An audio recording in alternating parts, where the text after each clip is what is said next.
Vous avez inscrit votre gouvernance sous le signe du développement industriel. Et dans ce sens, beaucoup d'unités ont été lancées et d'autres viendront sûrement. Quelle est votre évaluation dans le domaine industriel? L'évaluation, je peux dire que c'est embryonnaire. On n'est qu'au début. Et je pense que je vais devoir me mettre à un exercice bientôt de communication avec mon peuple encore. Parce que les gens ne comprennent toujours pas. Les gens croient qu'une unité industrielle, c'est forcément de grandes structures et tout. Les jeunes peuvent créer des petites unités industrielles, mais très importantes. Vous voyez, par exemple, je prends, quand vous vous levez le matin, la petite cuillère que vous avez dans votre café là, qui fabrique ça au Burkina? Vous en connaissez? On ne peut pas fabriquer? Sûrement de petites machines qu'il faut payer et que les jeunes se forment un peu dessus et peuvent fabriquer. Ça fait une entreprise aussi, non? Il faut que nous regardions d'abord notre quotidien. Qu'est-ce qu'on fait tous les jours? Qu'est-ce qui est dans notre quotidien? Et c'est là-bas qu'il faut puiser des idées. Tout ce qu'on avait l'art d'importer. Et que les jeunes puissent dire, ok, ça là on importe, et on ne fabrique pas ici, ou on ne fabrique pas assez. Moi je vais me lancer sur ça. Monter un projet sur ça, chercher la connaissance sur ça, et nous allons essayer de les accompagner. Donc l'industrie, ce n'est qu'embryonnaire. On est au début. Actuellement, on a attaqué des secteurs qui nous permettent d'être un peu souverains. Parce que vous voyez, tout est importé ici. Quand je parlais d'abord ce que nous consommons. Aujourd'hui, nous avons lancé par exemple la culture de blé. Et nous avons des usines qui font la farine de blé, et toute qualité de farine qui peut faire le pain, les biscuits et tout autre. Mais avant, on partait importer la farine. Quand on a interdit l'importation, les gens ont fait des usines, mais ils partent payer le blé et ils viennent transformer. Mais aujourd'hui, on veut cultiver le blé pour pouvoir le faire. Vous savez quelle masse d'argent on conserve?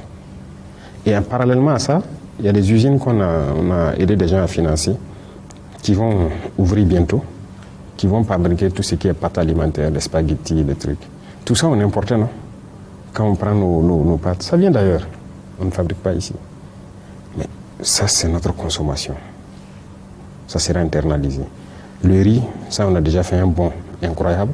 On cultive beaucoup, mais on a encouragé les gens à faire beaucoup d'unités de transformation. Il y a beaucoup de qualités de riz burkinabé aujourd'hui. C'est ce que nous consommons.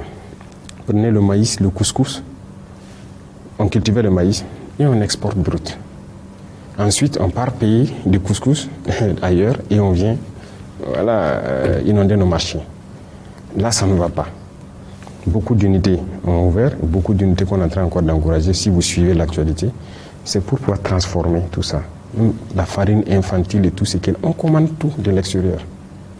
Mais il faut que nous on quitte ça, qu'on transforme nos matières premières nous-mêmes et pouvoir donner la valeur ajoutée. L'huile.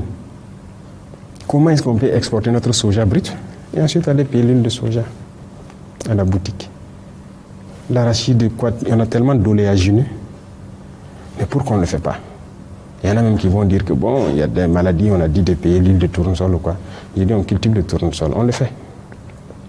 Et il y a des usines déjà qui pressent l'huile de tournesol. Donc on est en mesure de tout faire chez nous. Mais pourquoi on doit aller payer ailleurs? Donc c'est tout ça l'industrialisation. Aujourd'hui, vous voyez l'ananas. Moi, je suis en train d'encourager des usines qui vont faire le jus d'ananas. Au lieu d'importer, c'est nous qui allons exporter. Et ça donne très bien. C'est beaucoup plus qualitatif que ce qu'on paye même, qu'on paye ailleurs dans les pays côtiers.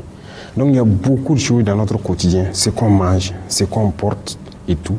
Et quand on se lève le matin, on doit pouvoir se regarder. Ok, moi j'ai porté ça. Ça c'est importé. J'ai dit non. On va faire une usine qui va partir de coton jusqu'à ça. Ça sera prêt cette année 2026, s'il plaît à Dieu. Donc moi, je ne veux plus être habillé par un fil qui vient de l'extérieur. Parce que nos paysans cultivent le coton. Je ne peux pas accepter qu'on vienne imposer le prix du coton aux paysans pendant qu'on doit transformer. Et imaginez dans ça le nombre d'emplois que ça crée. Depuis longtemps, on forme nos gens dans les écoles de formation et des formations professionnelles techniques sur la mécanique, l'industrie, génie industriel et quoi. Ils sont assis au chômage. Ils peuvent faire génie industriel, mais après ils cherchent concours de la fonction publique pour être administrateur quelque part. En fait, on a perdu. Mais aujourd'hui, s'il y a des industries, tous ces gens-là vont s'exprimer.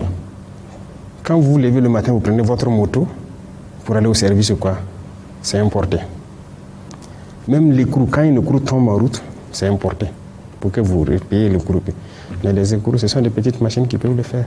Donc l'industrie, il faut que chacun comprenne, ça va de la petite échelle à la grande échelle. Donc quand on dit une industrie, ce n'est pas forcément des grandes unités. Tous les jeunes peuvent créer des petites unités industrielles en regardant ce qu'on fait dans notre quotidien pour diminuer les importations. Et donc, on a l'étape embryonnaire, on va communiquer et encourager. C'est là pourquoi on a restructuré les fonds. Vous avez suivi en 4 grands fonds. C'est pour vraiment accompagner ceux qui ont des projets structurants dans des domaines industriels pour nous éviter les importations et les sorties des devises.